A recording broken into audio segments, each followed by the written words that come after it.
A useful principle for navigating the mental health world on social media is distinguishing what is good well-being advice that is useful for everyone when they are less activated and less in their threat system and in chronic stress or anxiety disorders, and distinguishing what is not helpful when you are really in the thick of an anxiety disorder.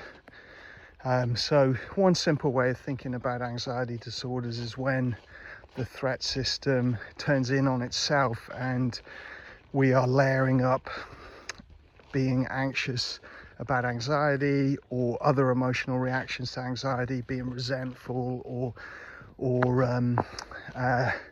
upset or sad or other emotional reactions to the anxiety response, and we're basically hyper focused on it, monitoring, ruminating, getting stuck on what our anxious system is doing.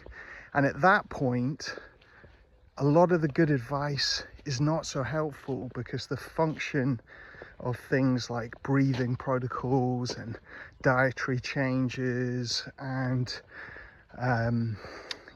even physical exercise, things that are all good for us, can be done with the function of trying to control anxiety, which essentially says, I don't want this annoying song in my head, I'm going to breathe it away. Or I don't want this annoying song in my head and body, so I'm going to run it away or sleep it away or eat it away. And of course, that means the anxious response gets paired with the behavior. And if you're really in the thick of it, it's actually going to activate that threat system more. When I was struggling with my mental health with ongoing panic, depersonalization, obsessive compulsive disorder, depression, I would try all of those things, and then I would get either worried or anxious about them not working and what it meant, because I was still stressed or still activated or still depressed or feeling more unreal and depersonalized.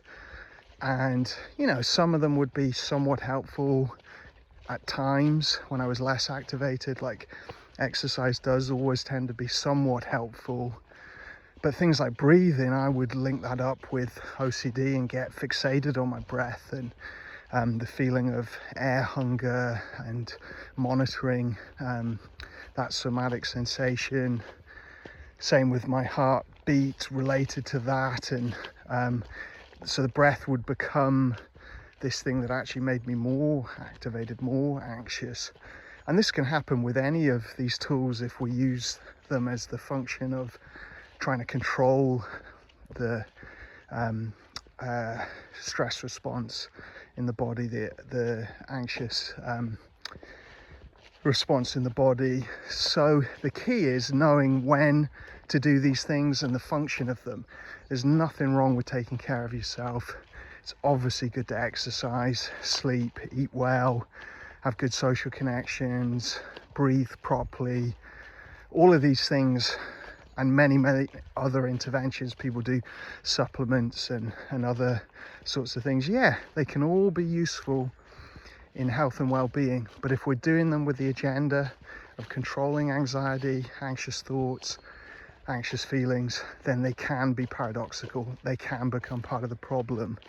And so take it all with a pinch of salt. If you hear an influencer saying, do this type of physiological sigh or breathing technique, or eat this diet, or get your sleep dialed in, or exercise this sort of way, or even process your trauma and work on your attachments and relationships, like any of these things, if they're sold as like a magic bullet for anxiety and depression and other difficulties, OCD, everything, then I would be skeptical.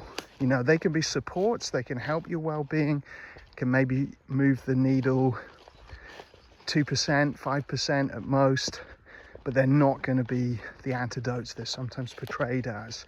And that's the tough news. The good news is there are processes that do help, and we can get to a place where we're not stuck in that chronic anxious response.